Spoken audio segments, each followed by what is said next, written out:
जिसने अगर स्टार्टिंग से इसको देखा होगा, ध्यान से देखा होगा, और जो मैंने प्रॉब्लम कराया है, तो बहुत आसानी से बता सकता है साइन ऑफ ए। ग्राफ कैसा है? डाउनवर्ड है। तो ग्राफ डाउनवर्ड कब होता था? जब साइन ऑफ ए कैसा होता? नेगेटिव होता था। कैसा होता था? नेगेटिव। इसका मतलब साइन ऑफ ए कैसा है? नेगेटिव है। कैसा है? नेगेटिव है, तभी तो डाउनवर्ड होगा। नेगेटिव होने के कारण ही ये ग्राफ नीचे की ओर मूव करता था, डाउनवर्ड होता था। तो ग्राफ से देखकर हम बता सकते हैं कि साइन ऑफ ए क्या है। अगर ये अपवर्ड होता तो ये कैसा होता? पॉजिटिव होता। सेकंड क्या पूछ सकता है? सेकंड आपसे ये पूछ सकता है, आप बताओ साइन ऑफ सी। आप मुझे बता दो साइन ऑफ सी। तो ध्यान से देखो, साइन ऑफ सी का मतलब क्या है? साइन ऑफ सी का मतलब अभी मैंने बताया आपको कि मेरा जो ग्राफ है कहाँ से स्टार्ट होगा? ऊपर से स्टार्ट होगा कि नीचे से? ये कौन बताता? सी। सी का मतलब वाई कोऑर्डिनेट। ध्यान से देखो, सी का मतलब क्या था? वाई कोऑर्डिनेट था। इसका मतलब सी की मतलब वाई अगर कोऑर्डिनेट है तो वाई एक्सिस को अगर ऊपर कट करेगा तो सी पॉजिटिव होगा, अगर वाई एक्सिस को नीचे कट करेगा तो नेगेटिव होगा। तो ग्राफ देखो, यहाँ से स्टार्ट हो, कट कहाँ किया है? वाई एक्सिस को कहाँ कट किया है? Above the X axis. देखो, एबव द एक्स एक्सिस यहाँ कट किया है, मतलब वाई एक्सिस को कहाँ किया है? कट किया है, एबव द एक्स एक्सिस। इसका मतलब ये पॉइंट अगर यहाँ पे कट किया है तो सी कैसा है? पॉजिटिव है। कहीं समझ में आ रहा? Y coordinate above the X axis कैसा होगा? पॉजिटिव होगा ना। तो सेकंड साइन भी मिल गया। Third sine, sine of B. पूछने वाला पूछेगा कि आप मुझे बताओ साइन ऑफ बी। इस ग्राफ में साइन ऑफ बी की वैल्यू बताओ। तो ध्यान से देखो, वर्टेक्स तो मुझे पता है ना, -b/2 है, और वर्टेक्स कहीं यहाँ लाई करता है। ये आपका -b/2a था और ये आपका -d/4a था। यही वर्टेक्स अभी हमने निकाला था, क्योंकि ये फर्स्ट क्वाड्रेंट में टर्न हो रहा है। इसका मतलब -b/2 है। अगर ये एबव द एक्स एक्सिस है तो इसकी वैल्यू कैसा होगा? 0 से बड़ा होगा। और ध्यान से देखो, ए कैसा है? ए नेगेटिव है, तो ए को अगर मैं हटाऊंगा तो साइन चेंज हो जाएगा। इसका मतलब -b कैसा हो जाएगा? <0। -2a को हटा दिया, ए कैसा है? नेगेटिव है। अगर इस पूरे टर्म को हटाना तो मल्टीप्लाई करना पड़ेगा। तो जैसे मैं इस टर्म से मल्टीप्लाई किया, साइन चेंज हो गया। नेगेटिव नंबर से मल्टीप्लाई करने पे इनइक्वालिटी का साइन चेंज हो जाता है। अच्छा, इस माइनस को हटाना है तो माइनस से मल्टीप्लाई करेंगे तो साइन चेंज हो जाएगा। तो साइन ऑफ बी कैसा आ गया? पॉजिटिव आ गया। तो प्रॉब्लम ऐसे पूछा जाएगा। सिखाया आपको बिल्कुल सीधा सिखाया गया था कि आपको 4 पॉइंट चाहिए। किसी भी क्वाड्रेटिक पॉलिनोमियल आपको कोई दे दे तो 4 पॉइंट निकालो और आराम से तुम एक बेसिक ग्राफ ड्रॉ कर सकते हो। लेकिन पूछा क्या उसने बोला कि हम क्वाड्रेटिक पॉलिनोमियल आपको देंगे ही नहीं। आप क्या करें, एक ग्राफ ले। उसने आपको क्या किया? एक स्टेप दे दिया क्वाड्रेटिक पॉलिनोमियल का और आपसे साइन पूछ लिया। तो उल्टा सोचना बहुत इंपॉर्टेंट, ठीक है? उल्टा सोचना बहुत इंपॉर्टेंट है। लिख लीजिए इसको।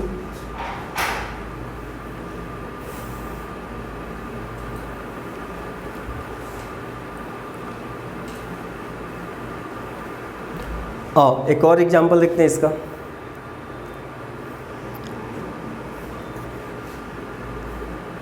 मान लो मेरे पास कुछ ऐसा ग्राफ है, यहाँ से यूँ आया और यूँ निकलेगा। बस इतना ही ग्राफ दे रखा है इसने, देने वाला बस इतना ही ग्राफ देकर छोड़ दिया। और वो आपसे जानना चाहता था ABC का साइन बताओ। तो यहाँ आ जाओ, साइन ऑफ ए। तो साइन ऑफ ए, अब तो बच्चे जान गए होंगे कि साइन ऑफ ए क्या है। ग्राफ देखा कैसा है? अपवर्ड है। अपवर्ड है, इसका मतलब साइन ऑफ ए कैसा है? पॉजिटिव है। सेकेंड, साइन ऑफ सी। अगर साइन ऑफ सी की बात करें तो साइन ऑफ सी देखो ध्यान से, कहाँ कट किया? वाई एक्सिस को below the X axis cut किया है। इसका मतलब <0। कैसा होगा? नेगेटिव होगा। Third, sine of B. तो बी के लिए हमें क्या करना? वर्टेक्स देखना है। तो ध्यान से देखो, इस बार वर्टेक्स -b/2 है, थर्ड में लाई कर रहा है।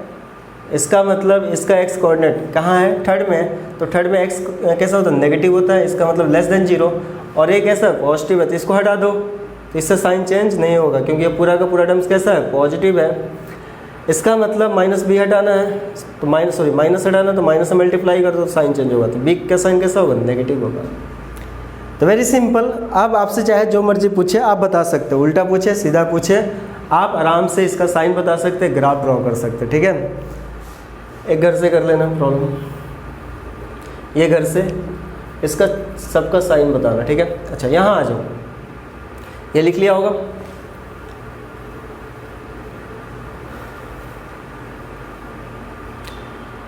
इस ग्राफ का आपसे ये भी पूछ सकता है इसका मिनिमम वैल्यू बताओ, इस ग्राफ का मिनिमम वैल्यू। तो देखो पीक यहाँ पर है, मिनिमम वैल्यू क्या होगा, यही होगा। तो मिनिमम वैल्यू भी तुम निकाल सकते हो, कितना -d/4 है, y कोऑर्डिनेट मिनिमम वैल्यू, ठीक है। कितना -d/4 है। ये सब मैंने फंक्शन में भी डिस्कस करना है। मैक्सिमम वैल्यू की अगर मैं बात करूँ तो मैक्सिमम वैल्यू कितना है, अनडिफाइंड, क्योंकि ये ग्राफ कहाँ जाएगा, इनफाइनाइट तक जाएगा। तो मैक्सिमम वैल्यू के बारे में हम बता नहीं सकते, ठीक है।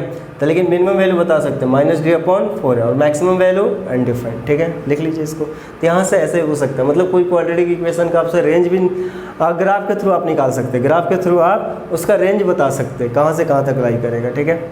लिख लीजिए इसको। तो ये पूरा कहानी था ग्राफ का। तो आप सीख गए होंगे कि क्वाड्रेटिक पॉलिनोमियल का ग्राफ कैसे ड्रॉ करते हैं, ठीक है। अब आओ कुछ प्रॉब्लम करते हैं। लिखो इफ, प्रॉब्लम क्या है, इफ ए बी, लिखो if a, b belong to R, real number को बिलोंग कर रहा है। आगे दे रखा है a not equal to 0, a not equal to 0 and आगे लिखा है ax² माइनस bx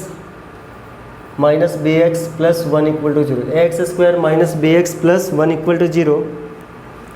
आगे लिखो has imaginary roots, has imaginary roots, has imaginary roots, then prove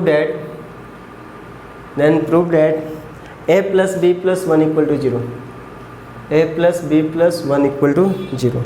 तो आपको प्रूव करना है कि a प्लस b प्लस 1 की वैल्यू जो होगा 0 से बड़ा होगा, ठीक है। तो जितने प्रॉब्लम कराया जा रहा है अभी ध्यान से देखना, बड़े काम का है, ठीक है। आपके लिए ये सारे प्रॉब्लम कराया जाए, आप लोग मेहनत करते जाए। आए यहाँ पर मतलब क्या दे रखा है, a और b कैसा है, रियल नंबर को बिलोंग कर रहा है। a नॉट इक्वल टू 0 का मतलब ये कैसा है, क्वाड्रेटिक इक्वेशन है। ये सारी इन्फॉर्मेशन दे दिया कि ये कैसा है, क्वाड्रेटिक इक्वेशन है, और इसका रूट्स कैसा है, इमेजिनरी है।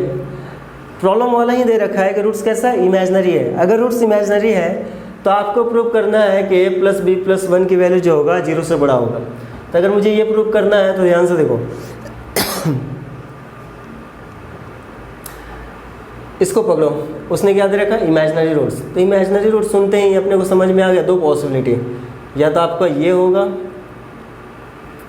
रियल एक्स एक्सिस से, या ऐसा होगा।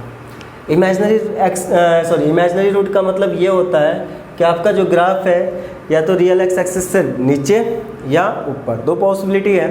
तब मुझे ये डिसाइड करना है कि इसको लूँ किसको लूँ, दोनों में से मैं किसको लूँगा, मुझे ये डिसाइड करना है, ठीक है। इमेजिनरी का मतलब जो मुझे समझ में आया मैंने ड्रॉ कर लिया। अब यहाँ पे अक्ल लगाएंगे कि मैं इस ग्राफ को लूँ कि इस ग्राफ को लूँ। तो ध्यान से देखो यहाँ पर एक ही इस इक्वेशन को ध्यान से देखो, ये कुछ इन्फॉर्मेशन देगा।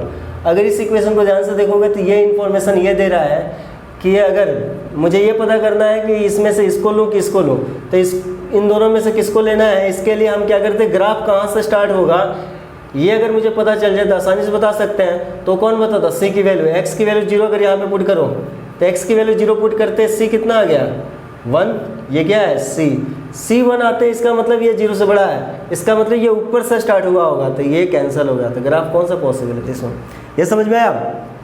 तो सी की वैल्यू बहुत इंपॉर्टेंट है। आपको ये पता करना था कि आपको ग्राफ ये लेना है कि ये लेना है, यहाँ पर डिसाइड करना बहुत इंपॉर्टेंट था। इसको लो कि उसने बस ये देकर छोड़ दिया कि रूट्स कैसे है, इमेजिनरी। तो इमेजिनरी रूट्स का तो मतलब हमें बस यहीं तक था ना, या तो मेरा रियल एक्स एक्सिस के ऊपर पैराबोला होगा या रियल एक्स एक्सिस के नीचे होगा। लेकिन इन दोनों में से एक्चुअल सा कौन, मतलब इस इक्वेशन के लिए कौन होगा, ये होगा कि ये होगा। अब मुझे डिसाइड करना है, तो ये डिसाइड करने के लिए आप क्या करेंगे, साइन ऑफ सी देखेंगे, और सी की साइन कैसे निकालते थे, एक्स को 0 कर दो तो आपको क्या मिलेगा, सी की वैल्यू 1 मिल गया। 1 का मतलब 0 से बड़ा है, इसका मतलब ग्राफ ऊपर से स्टार्ट हुआ हो, क्योंकि वाई कोऑर्डिनेट 0,1 आ गया, वाई कोऑर्डिनेट 0,1 मतलब ऊपर से स्टार्ट हुआ होगा। तो ये बात समझ में आ गया। इसका मतलब ये कि F of X equal to A x square minus B X plus 1, इसकी वैल्यू कैसा होगा, 0 से बड़ा होगा for all real value of x. X के सारे रियल नंबर के लिए ये कैसा होगा, सही होगा। अब यहाँ ध्यान से देखो, इसका मतलब एक्स के सारे रियल नंबर के लिए ये अगर 0 से बड़ा है तो आप एक काम करो, कोई भी वैल्यू रख लो जो सेटिस्फाई कर जाए। तो 1 रखोगे तो 1 रखोगे तो ये कितना आ जाएगा, a minus B plus 1, satisfy नहीं कर रहा है। -1 रख लो तो -1 रखोगे तो ये आ जाएगा a, हाँ आ गया। इसका मतलब x की जगह -1 रख लो तो ये आ जाएगा a plus B plus 1 equal to 0। I think ये समझ में आ गया होगा आपको। ये इंपॉर्टेंट था कि इसका मतलब तो हमने लिख लिया, अगर ये दोनों का मतलब हमें समझ में आ गया कि इसको लेना है कि इसको, इसके लिए हमें क्या करना है, सी की वैल्यू देखो। सी की वैल्यू आपको बताएगा ग्राफ ऊपर से स्टार्ट हो रहा था कि नीचे से, तो यहाँ पर सी की वैल्यू क्या रहा, 1, मतलब ये ग्राफ ऊपर से स्टार्ट हो रहा था। तो एक बार ये पता चल गया, इसका मतलब पूरे क्वाड्रेटिक इक्वेशन की वैल्यू कैसा होगा, 0 से बड़ा होगा। अगर इसकी वैल्यू 0 से बड़ा होगा for all real value x के किसी भी वैल्यू के लिए आप इसमें रखोगे, इसकी वैल्यू हमेशा कैसा होगा, 0 से बड़ा होगा। तो कोई भी एक वैल्यू रख लो जो इसको सेटिस्फाई कर जाए, तो -1 पे सेटिस्फाई करेगा, मतलब ये सही है। ठीक है, लिख लीजिए इसको, लिख लिया होगा। और अगले प्रॉब्लम की बात,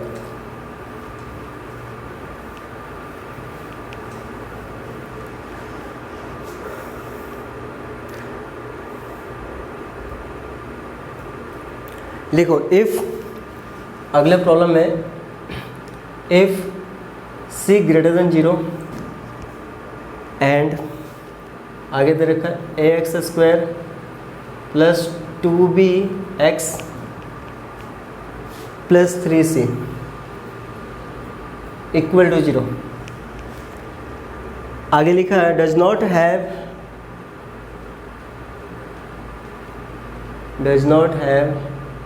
एनी रियल रूट्स, ठीक है। देन प्रूव दैट, पहला प्रूव करना है, एक मैं करूँगा एक आप करेंगे। a minus 2b plus 3c, a minus 2b plus 3c greater than 0, and second things a plus 4b plus 12c greater than 0, ठीक है। तो आपको ये प्रूव करना है। तो पहला मैं कर देता हूँ, बाकी आप करेंगे, ठीक है। पहले के लिए अगर मैं बात करूँ, यहाँ पे देखो ध्यान से पढ़ो, प्रॉब्लम पढ़ो। c की वैल्यू कैसा दे रखा है, 0 से बड़ा। इस बार इसने c के बारे में पहले से ही मेंशन कर रखा है, और ये कैसा है, पॉजिटिव है। और ये क्वाड्रेटिक इक्वेशन दे रखा है, does not have any real roots. अगर इसका कोई रूट्स रियल नहीं है, इसका क्या मतलब है, अगर रूट्स ही रियल नहीं है इसका मतलब इमेजनरी है। रूट्स कैसा है, इमेजनरी है। अगर रूट्स इमेजनरी है इसका मतलब दो केस अगेन पॉसिबल है, या तो ये होगा और या ये होगा, इन दोनों में से किसको लेना है। तो इस बार सारे बच्चों को समझ में आ गया होगा। सी देखने की जरूरत नहीं था, सी के बारे में क्या दे रखा है, 0 से बड़ा। एक्स जैसे 0 रखोगे तो 3c आएगा, और सी का मतलब पॉजिटिव है, तो ग्राफ यही पॉसिबल था। इसका मतलब ये कि ये एफ ऑफ एक्स जो है a x square plus 2bx plus 3c ये 0 से बड़ा होगा for all real value of x, for all real value of x, x के सारे रियल नंबर के लिए। तब यहाँ पे कोई भी पॉइंट रख के देख लो, क्या रखोगे ये सेटिस्फाई हो जाएगा। अगर आप -1 रखो तो -1 रखने पे क्या आएगा, a आएगा, -2b से आ गया, x की जगह -1 रख दो तो ये आ जाएगा a minus 2b plus 3c। यही तो प्रूव करना था, for all real value of r, all real value of x के लिए ये सही है। तो वेरी सिंपल, इसको तुम कर लेना घर पे, ठीक है। जैसे ये कराया गया वैसे यही हो, इसको भी करना है, ठीक है। करेंगे ये बन जाएगा, हो जाएगा। लिख लीजिए इसको।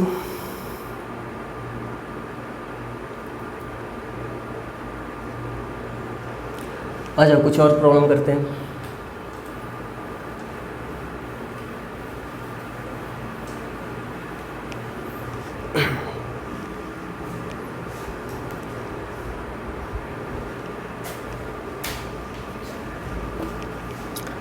लिखो फाइंड ए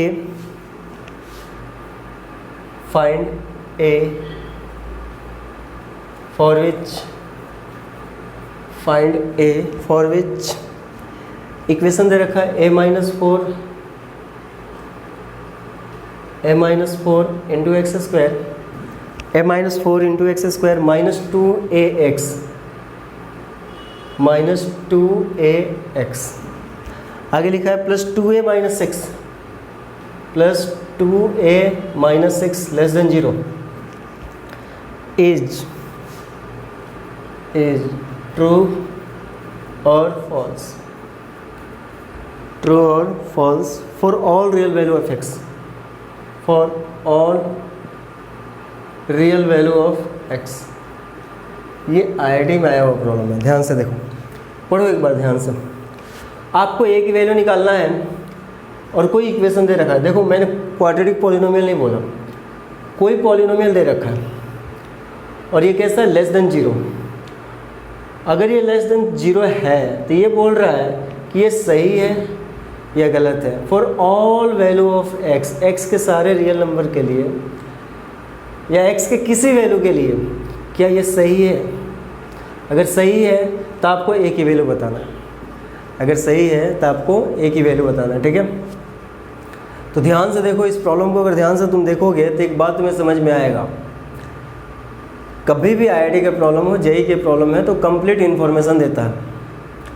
कंप्लीट इन्फॉर्मेशन मीन्स अगर ये क्वाड्रेटिक इक्वेशन होता है, ये क्वाड्रेटिक पॉलिनोमियल, तो a के बारे में इस कोफिशिएंट के बारे में मेंशन होता कि ये 0 नहीं होना चाहिए था, और इनके ABC के बारे में भी मेंशन होता।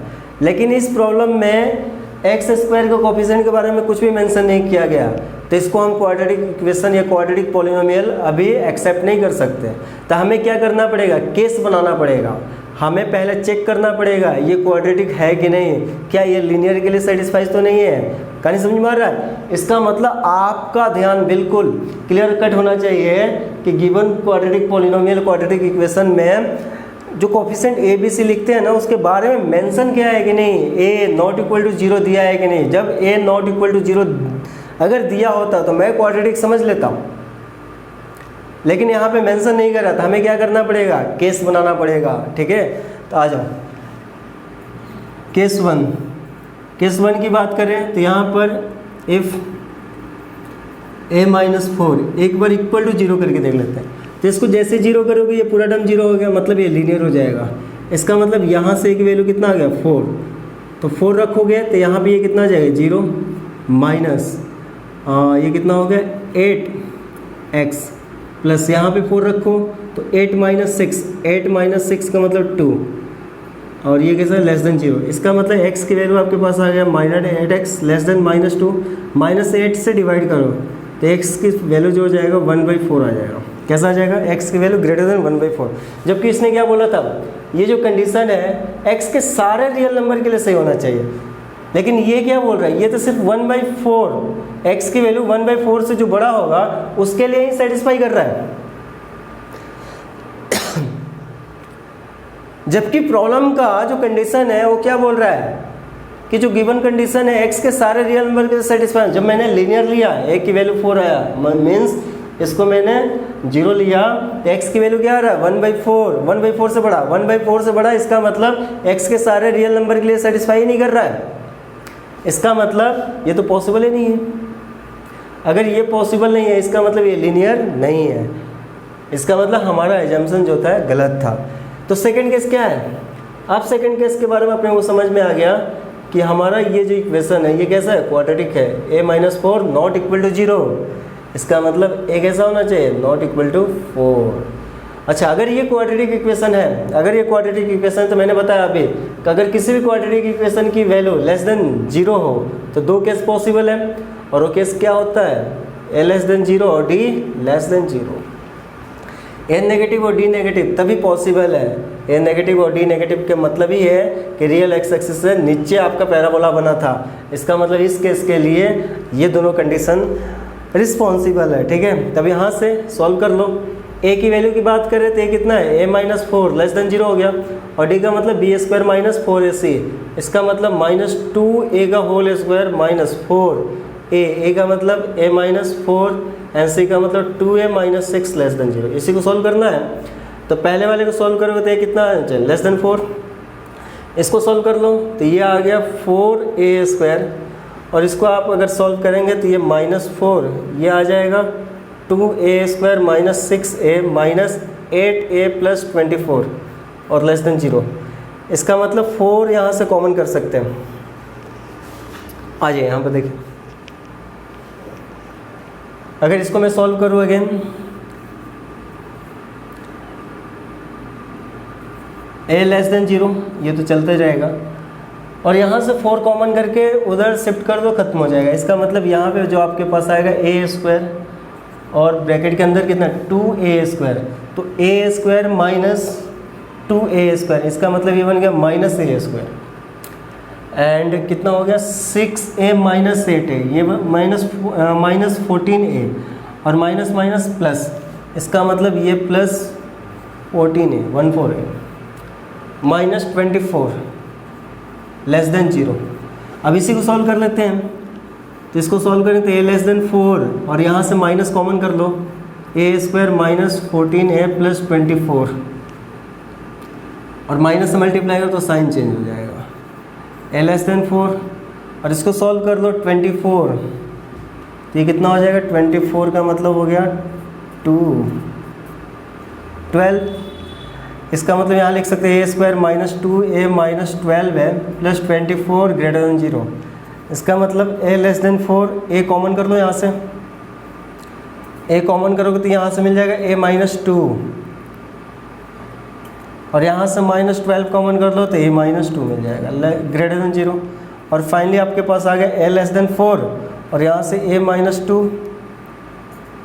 और यहाँ से a माइनस 12। ठीक है, अब इस यहाँ पे बेबी कर्व मेथड लगा देना, तो यहाँ पे सॉल्व करोगे तो ये आ जाएगा a लेस देन 4, और इसको सॉल्व करोगे तो छोटा से छोटा बड़ा से बड़ा, ये सारा चीज़ मैं सिखाऊंगा आगे जाकर, a लेस देन 2 और a greater than 12। Baby curve method आता होगा आप लोग को, नहीं आता थोड़ा इंतज़ार करो, इसके बाद यहीं पढ़ाएंगे। बेसिक मैथमेटिक्स में पढ़ाऊँगा, वहाँ पे सारी बातें डिस्कस करूँगा। ठीक है, तब भी के लिए ये लिख लो। अब इन दोनों को क्या करना है, नंबर लाइन पे प्लॉट कर दो। इस साइन का मतलब होता है कॉमन वैल्यू, इसका मतलब होता है आपको कॉमन वैल्यू लेना। कॉमन वैल्यू का मतलब दोनों को इंटरसेक्शन करा दो। आई थिंक ये सारा लिख लिया होगा, तब देखो ध्यान से, मैं यहाँ पर इन दोनों कॉमन करा रहा हूँ। एक नंबर लाइन लेते हैं, और यहाँ पर लिस्ट वैल्यू कितना है 2, फिर 4 और 12।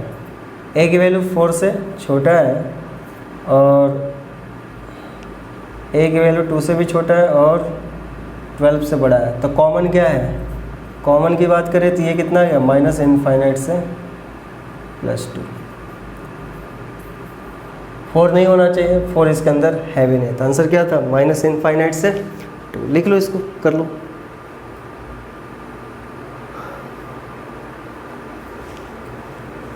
तो ऐसे आते हैं आईडी के प्रॉब्लम जो है, इस तरह के आते हैं, तो आपको ऐसे प्रॉब्लम करने हैं। करिए इसको।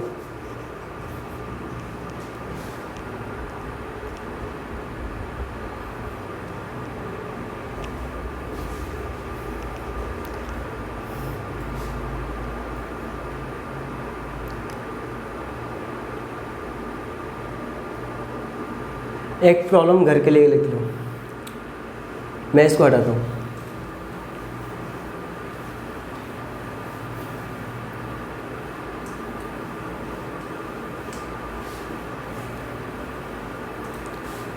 लिखो, find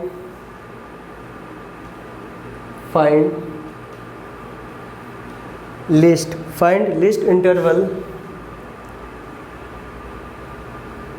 find list interval values of find list interval values of k find list interval values of k for which